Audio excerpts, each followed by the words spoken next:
Muy buenas tardes, señores cardenal, arzobispos y obispos. Era mejor preparar la asamblea y tratar de atenderlos a ustedes que venir aquí a presentarse ante ustedes. Muchas gracias por la invitación y con todo gusto, después de no haber podido disfrutar suficientemente las vacaciones pasadas, vamos a ver qué resultado puedo presentarles, que son mucho mejores que las de la conferencia, por supuesto. Bueno, quiero invitarlos para que miren el documento número 9.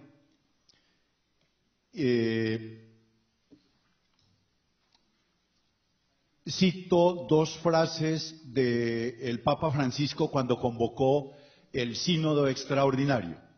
En el tiempo que estamos viviendo, la evidente crisis social y espiritual llega a ser un desafío pastoral que interpela la misión evangelizadora de la Iglesia para la familia, núcleo vital de la sociedad y de la comunidad eclesial. La propuesta del Evangelio sobre la familia en este contexto resulta particularmente urgente y necesaria. Bueno, ¿cómo presentar la síntesis? Llegaron a la conferencia episcopal unas 33 jurisdicciones. De esas 33 jurisdicciones se hizo la síntesis, que salió un documento muy amplio que se envió a la Santa Sede. Cuando me hicieron la amable invitación para este momento, traté de hacer otra síntesis de esa primera síntesis. No fue fácil hacerla. Y para presentarles ahora, pues estoy bastante encartado. Pero les voy a dar los criterios. El criterio principal es este. Este es un documento de ustedes. Merece todo respeto, todo cuidado. Y pues sintetizarlo se corre el riesgo de prescindir de muchas cosas que son parte de la vida pastoral y del trabajo que se hace en cada una de las jurisdicciones del país. Yo quiero rendir homenaje a ese esfuerzo y por eso no me atreví a hacer una síntesis que tomara genéricamente unos temas, porque entonces no haríamos mayor cosa. Generalidades sobre la problemática de la familia las tenemos por todas partes, pero si se hizo un esfuerzo de un trabajo en las jurisdicciones, pienso que es conveniente respetar ese esfuerzo y conservarlo. De tal manera que el documento que hay, yo los invito a que lo vuelvan sobre él y lo trabajen ya con una mirada un poco más nacional. Muy bien, entonces, además, el tiempo pues no es muy extenso, voy a pasar muy rápidamente acentuando algunos aspectos importantes. Recuerden ustedes, la consulta que se hizo desde la Santa Sede contenía 9 temas, incluido el 9º que era otras propuestas. Y generalmente, cuando se trata de responder cuestionarios en la Iglesia, somos muy profusos, bastante. Había unas respuestas que llegaban con mucha doctrina. Recuerdo alguno que venía con citas extensas de la Familiaris Consortio. Entonces también difícil porque la respuesta no apunta a lo que se preguntaba, sino que además venía llena de muchas recomendaciones, de muchas sugerencias, que qué bueno que hagamos esto, que hagamos lo otro, y lo que se pedía de pronto no estaba respondido auténticamente. Vamos entonces al primer punto, sobre la difusión de la Sagrada Escritura y del magisterio de la Iglesia en relación con el valor de la familia. Preguntan por el real conocimiento de esa doctrina, del Evangelio y de la doctrina de la Iglesia. Las respuestas más comunes, positivamente, estuvieron relacionadas con unos procesos de formación para laicos sobre el valor de la familia. A través de las predicaciones se insiste, la catequesis y escuelas de padres. Se afirmaban que hay un avance respecto al conocimiento de la palabra de Dios, especialmente en estos temas de familia. En escuelas e institutos dedicados a la formación, institutos de familia, pues se puede encontrar algo más sistemático. Igual hablan que hay talleres para parejas y que en los cursos prematrimoniales se da una formación en relación con la palabra de Dios y con los documentos de la Iglesia. Importante y será presente en todos los temas la mención a los movimientos laicales relacionados con la familia, porque allí ellos tienen la oportunidad de hacer procesos y de tener un conocimiento mucho más a fondo y de estudiar el tema de la familia. El diaconado permanente se ha mencionado como una oportunidad grande también, porque no solamente es el sujeto, el candidato al diaconado, sino que se incluyen las familias, están las familias diaconales, que hacen también un proceso de crecimiento en su configuración de familia y de conocimiento de la palabra y de los documentos de la Iglesia. Bueno, y se mencionan una serie de actividades desarticuladas, misiones, encuentros de comunidades de familias, semana de la familia, catequesis especiales para asambleas familiares, reuniones de padres de familia con motivo de la preparación del sacramento de la confirmación, del sacramento de la primera comunión, etcétera. Hay unas dificultades grandes que vale la pena resaltar. La primera es que no hay programas sistemáticos de formación y de pastoral familiar que a corto, mediano o largo plazo den continuidad y que se pueda decir que hay una formación permanente. En muchos espacios y ambientes eclesiales no hay una cultura para conocer, estudiar y transmitir estos documentos. En otra respuesta más anterior dicen que parece que estos documentos son como exclusivos para los señores obispos y para los presbíteros, aunque a veces cuestionan también que los presbíteros estudiemos estos documentos. Entonces, como que se conservan por ahí para un solo grupo. Falta preparación y especialización de personas en el conocimiento de estos documentos, tanto laicos como sacerdotes. Hay deficiencia en procesos continuos de formación en este ámbito familiar.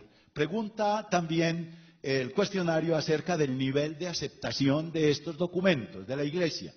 Bueno, muy variadas las respuestas, pero podemos sintetizarlas como en esto. En los lugares donde hay alguna formación y algún seguimiento y digamos la gente es fiel a la Iglesia en su expresión de fe, hay una aceptación y se valoran estos documentos y estos mensajes que llegan. Volvemos al tema de los movimientos, de los laicos que están en movimientos apostólicos, pues naturalmente tienen una mejor oportunidad y tratan de aceptar, pero siempre le hacen algunos reparos. Por ejemplo, cuestionan por qué no pueden comulgar los que viven en unión libre. La normativa sobre el control natal le dejan como una cierta reserva. Muy bien, los que están haciendo parte de un proceso evangelizador son los que en definitiva más aceptan, valoran y estudian estos documentos. En cuanto al tema de los métodos de planificación familiar, que más adelante se tomará en un punto específico, pocos católicos aceptan esta doctrina de la Iglesia.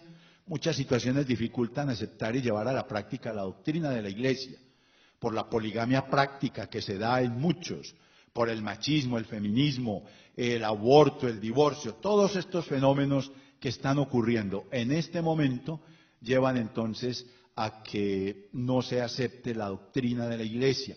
A eso hay que sumarle que hay una campaña permanente en medios de comunicación que atentan, digámoslo así, contra estas enseñanzas de la Iglesia, especialmente en lo que se refiere a métodos anticonceptivos, a los matrimonios gay, al aborto, al adulterio, etcétera.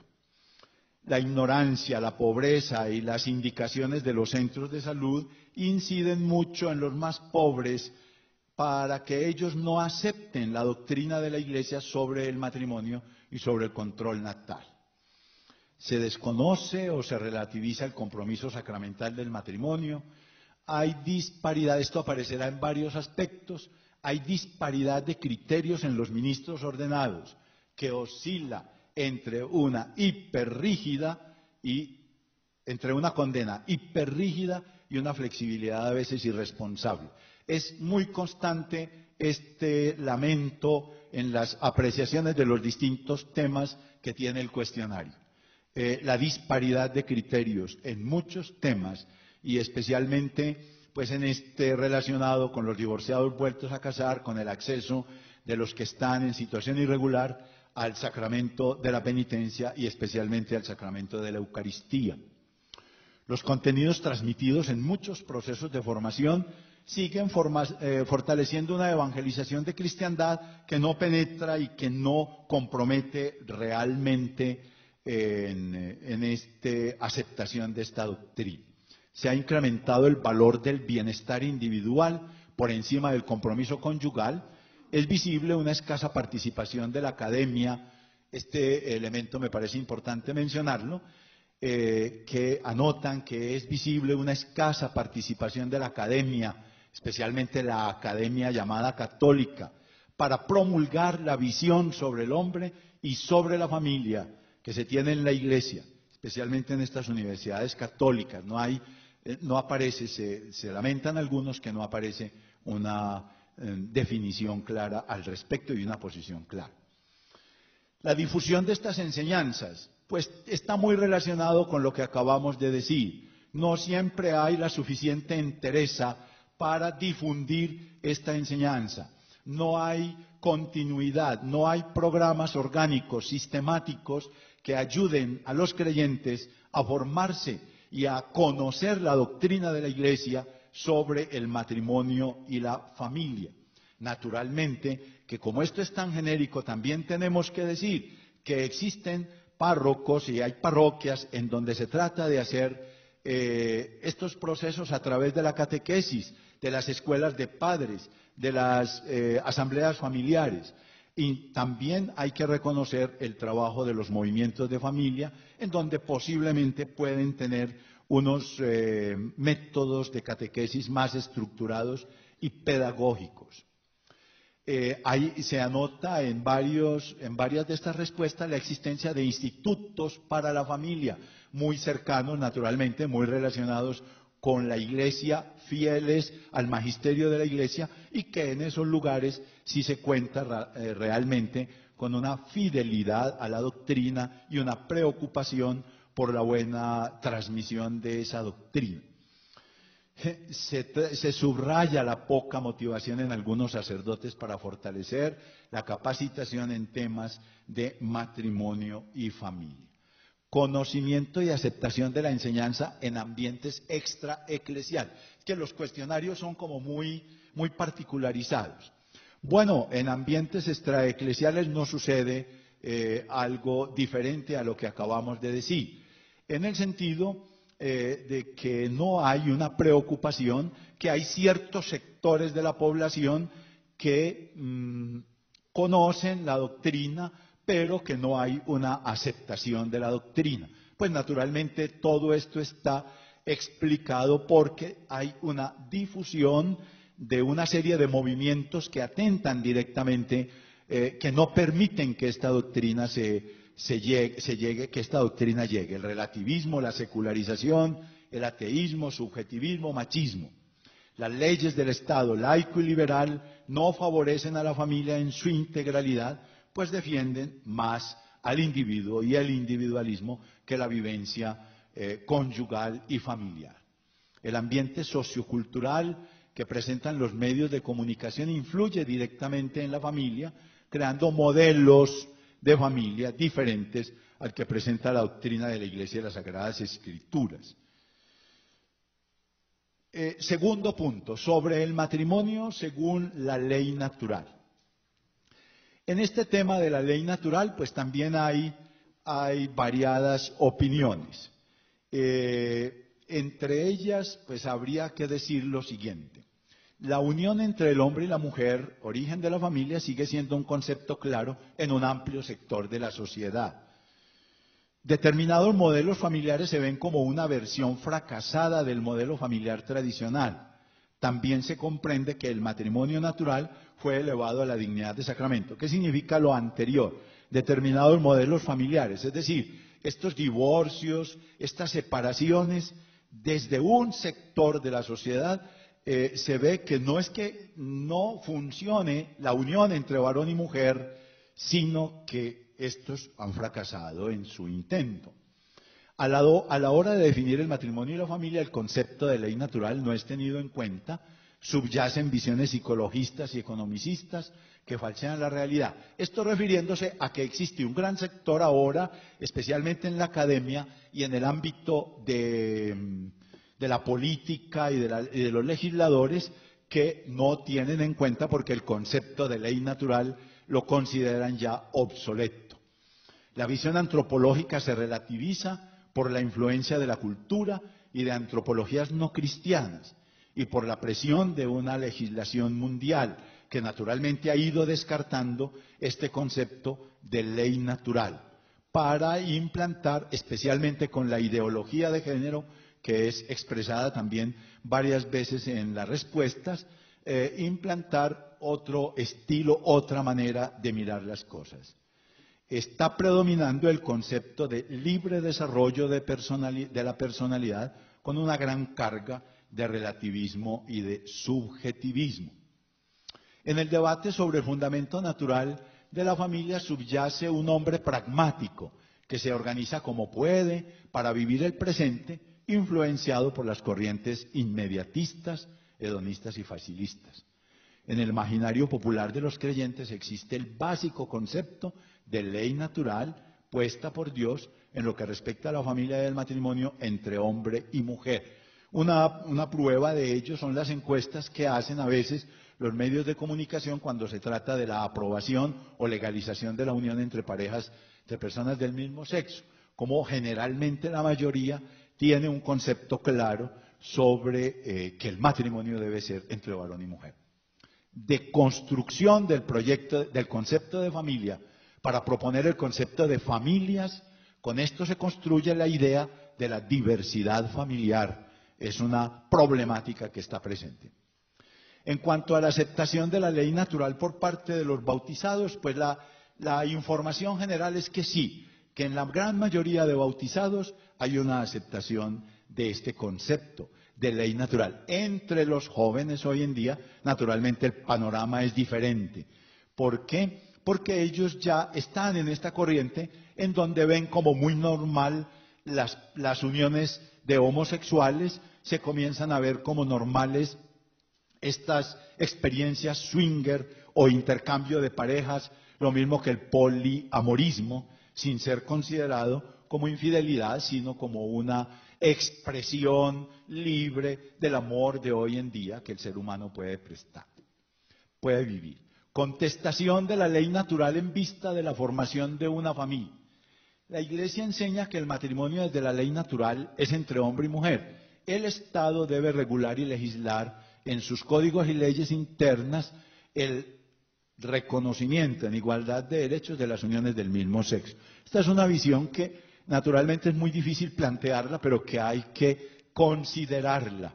Si es real que el Estado conteste la ley natural o el Estado está tratando de responder a algo que le corresponde, que es regular, legislar para todos los colombianos en igualdad de derechos, entonces es un debate que se plantea allí. Las organizaciones civiles y el Estado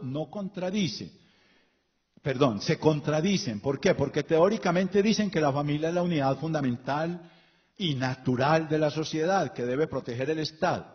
Las leyes que se aprueban golpean cada vez más la institución que deberían proteger. Es una contradicción que muchas personas observan. Los grandes lobbies, la llamada comunidad LGBTI y sus simpatizantes hacen ingentes esfuerzos para quitarle el matrimonio natural y el sacramental y a la familia misma la fuerza vinculante que posee, de tal modo que la sociedad acoja todo como normal, sin ningún reparo moral o ético. Hay una gran campaña. En todos estos aspectos siempre aparece mencionado el tema de los medios de comunicación social que de una o de otra manera orquestan la mentalidad que va predominando. Desafíos pastorales cuando bautizados no practicantes o que se declaran no creyentes piden la celebración del matrimonio. Este punto tiene un interés importante. Es decir, ¿qué es lo que hemos hecho? Cuando llega al despacho parroquial o a cualquier instancia de la iglesia un no practicante o un no creyente a pedir la celebración del sacramento. Entonces, bueno, dentro de todas las respuestas, yo creo que vale la pena destacar lo siguiente: una catequesis seria y bien estructurada, tanto para los unos como para los otros. Siempre la iglesia acoge y acogerá a sus hijos para que sea cual sea su problema, encuentre una solución. Debe acogerse a estas personas e invitarlas a procesos serios de evangelización antes de la recepción del sacramento, con una buena y fundamental formación en la fe. Así las respuestas siguen en ese mismo sentido, no me detengo más en ello. Pasamos al número 3, la pastoral de la familia en el contexto de la evangelización.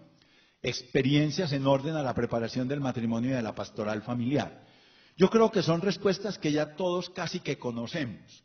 En cuanto a la preparación del matrimonio, pues se afirma que en las jurisdicciones y en las parroquias hay una preocupación por esta preparación realmente. Lo que se cuestiona es la manera como se está dando esa preparación. ¿Verdad? Que no es una preparación suficiente, adecuada, que no hay gente preparada, que no se hacen procesos formativos para que el creyente realmente comprenda las dimensiones de una opción matrimonial mediante el sacramento, desde su fe.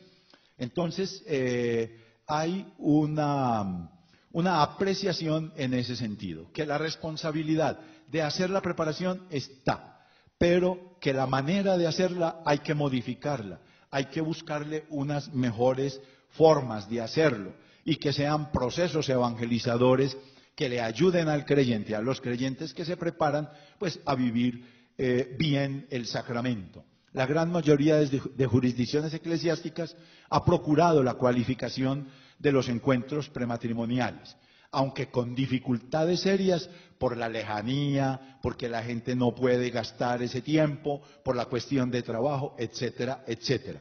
Hay unas experiencias fuertes que me permito resaltar porque aparecen así el encuentro de parejas y el encuentro de novios como experiencias muy positivas en este tema.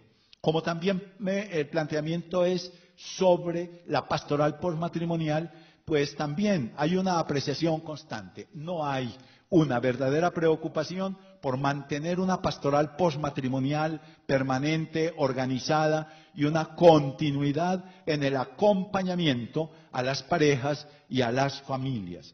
Naturalmente hay que reconocer que hay experiencias valiosas, especialmente en aquellas diócesis en donde hay sistemas evangelizadores organizados, han procurado pues dar una respuesta a esta necesidad. Habla de la propuesta de estilos de oración en familia, el compromiso de orar una familia por otra. Entonces aparece en una lista de experiencias, los grupos de padres y madres orantes, con una divisa, el rosario nuestra arma, la Eucaristía nuestra savia. Se comprometen en grupos parroquiales a orar por las familias. Vigilias, convivencias, retiros. El Santo Rosario es la oración de la que más se habla, naturalmente, que aún permanece en muchas familias con aquel famoso dicho: familia que ora unida, permanece unida. En cuanto a la lección divina, pues se habla de que en ciertos movimientos de espiritualidad familiar se ha ido, naturalmente, permitiendo que se crezca en esta experiencia de la lección divina. Pues bien, en cuanto a la oración, mencionan algunos que la adicción a la televisión y a las tecnologías ha reducido mucho los espacios de oración en familia. La vocación de la familia de transmitir la fe en la actual situación de crisis entre las generaciones. Este también es un problema que tiene respuestas en su mayoría negativas.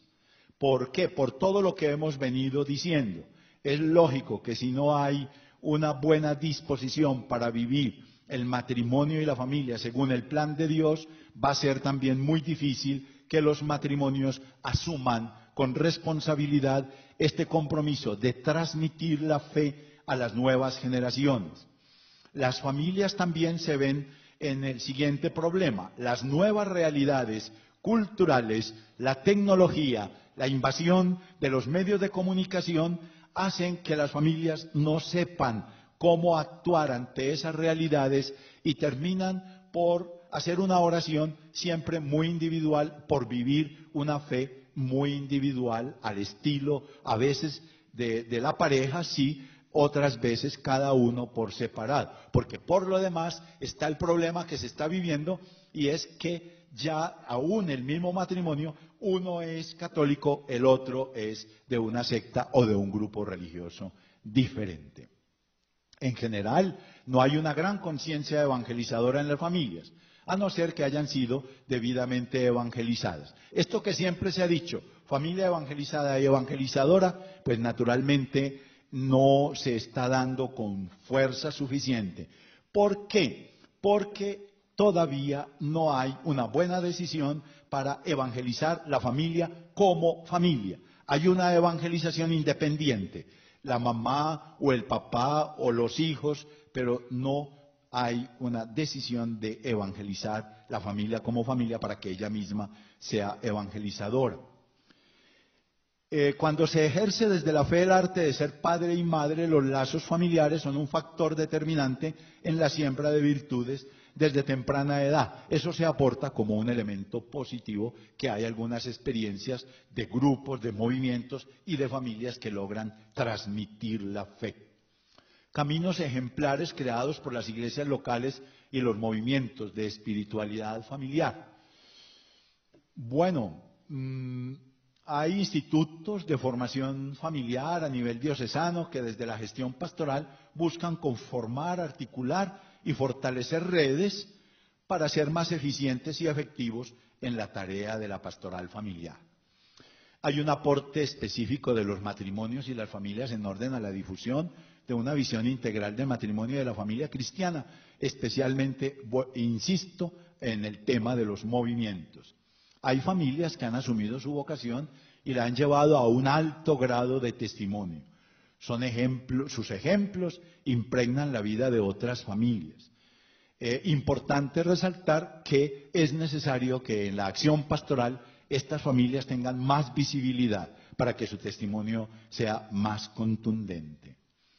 La mayor prueba que aportan muchos matrimonios a la visión integral de la familia cristiana la dan en el amor que se profesan, y en este sentido vale la pena resaltar la celebración de las distintas bodas o distintos aniversarios de los matrimonios.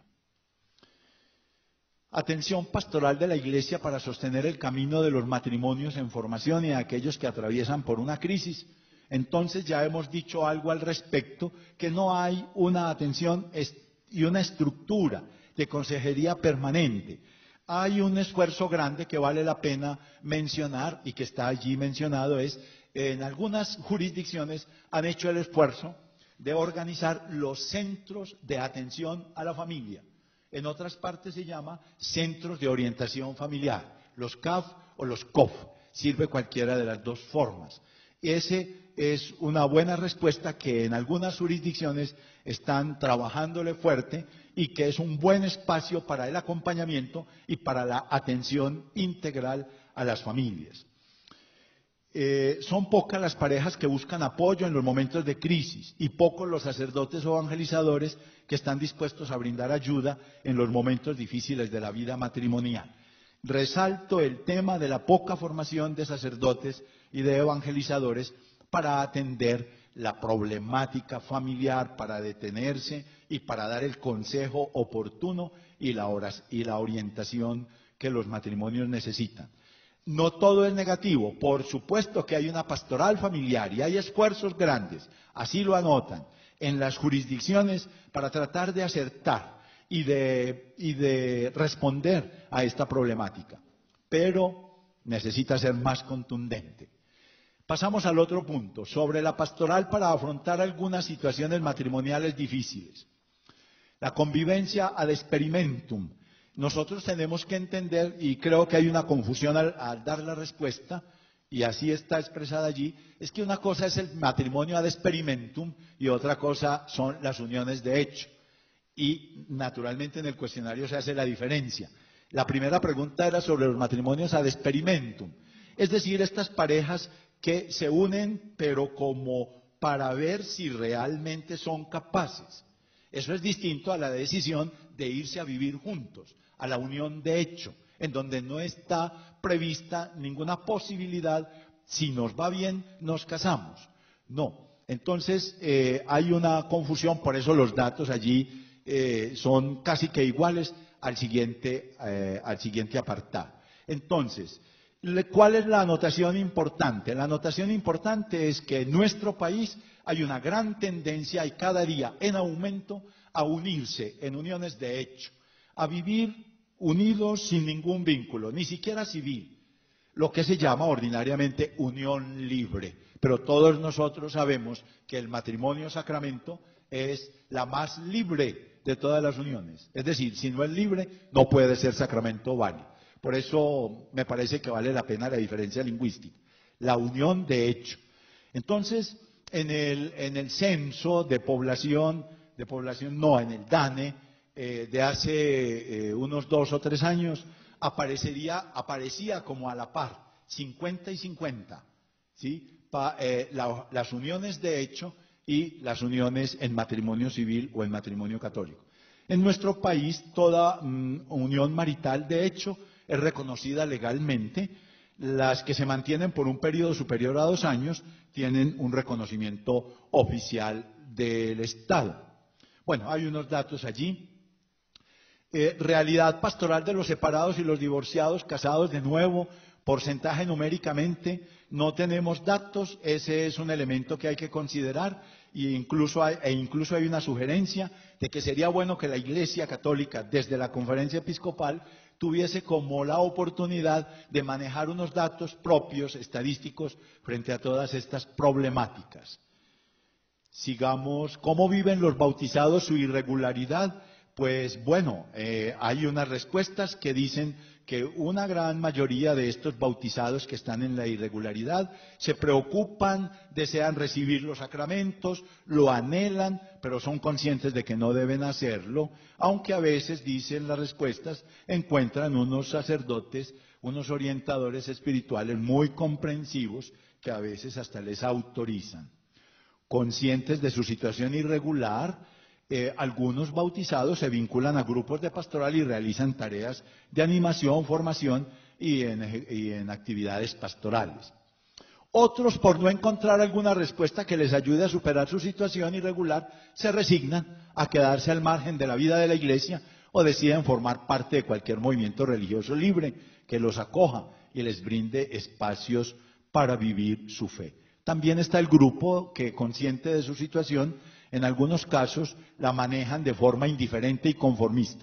En algunos casos se encuentran sacerdotes que no tienen muy clara la doctrina frente a esta situación y logran acceder a los sacramentos. Solicitud de las personas divorciadas y casadas de nuevo a la Iglesia a propósito de los sacramentos de la Eucaristía y de la reconciliación. Pues la respuesta más normal es que quisieran, pero saben que no lo pueden hacer y sí solicitan para sus hijos, que es la pregunta ahí, ¿no? Solicitan para sus hijos, solicitan estos sacramentos y quieren que sus hijos los reciban. Y pues no les gusta mucho la catequesis, pero naturalmente que sí sienten que sus hijos pueden tener acceso a esta participación en los sacramentos de la penitencia y de la Eucaristía. Muchos de ellos, ya lo dijimos, naturalmente no acceden porque ya son conscientes. Son muchas las parejas que anhelan una respuesta más comprensiva de la Iglesia para incorporarse nuevamente a la vida sacramental. Por tal motivo, es importante que la Iglesia, en la situación actual que enfrentan las parejas, analice la posibilidad de establecer nuevas causales para esta nulidad. Agilización de la praxis canónica en orden al reconocimiento de la declaración de nulidad del vínculo matrimonial.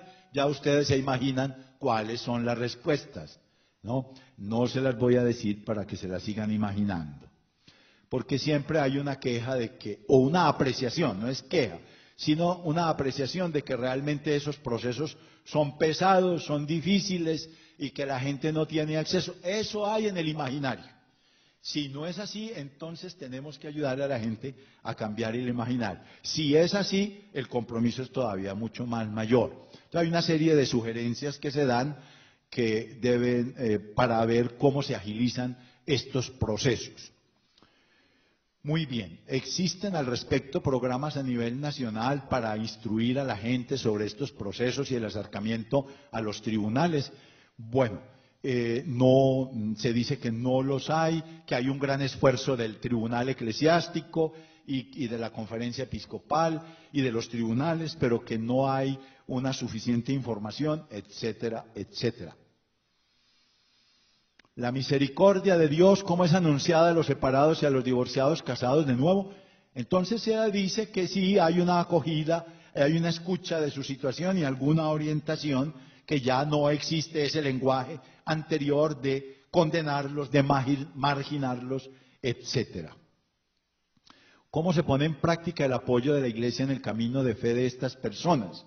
Entonces vuelve a insistirse en el tema de la evangelización, de la predicación, de invitarlos cada vez más a vivir las distintas dimensiones de su fe.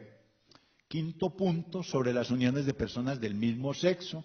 Pregunta por si hay reconocimiento civil y se dice que propiamente en Colombia un reconocimiento civil explícito no lo hay porque la Carta Constitucional en el artículo 42 y el 113 del Código Civil establece la diversidad de géneros de los contrayentes.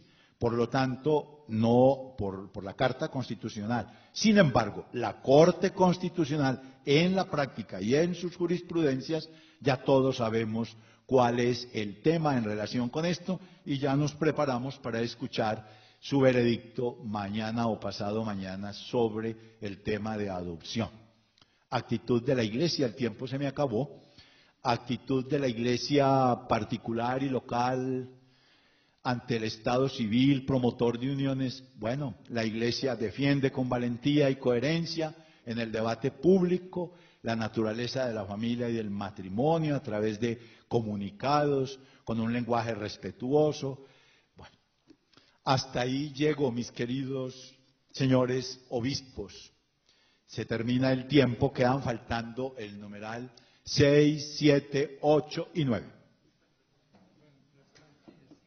Están ahí, sí, naturalmente que ahí están. Ahí les queda para que esta noche se distraigan un poquito. No, yo quiero insistir en lo siguiente, es un material muy valioso, es tremendamente rico y vale la pena, ahora que estamos en todo este año y en preparación del próximo sínodo y a la espera de esos resultados, ese tipo de elementos que hay allí ayudan mucho a ubicar y ofrecen también muchas propuestas muy buenas para que en cada diócesis la pastoral familiar tenga una buena consistencia. Es un desafío muy grande, pero hay que hacerlo y hay material y se puede trabajar.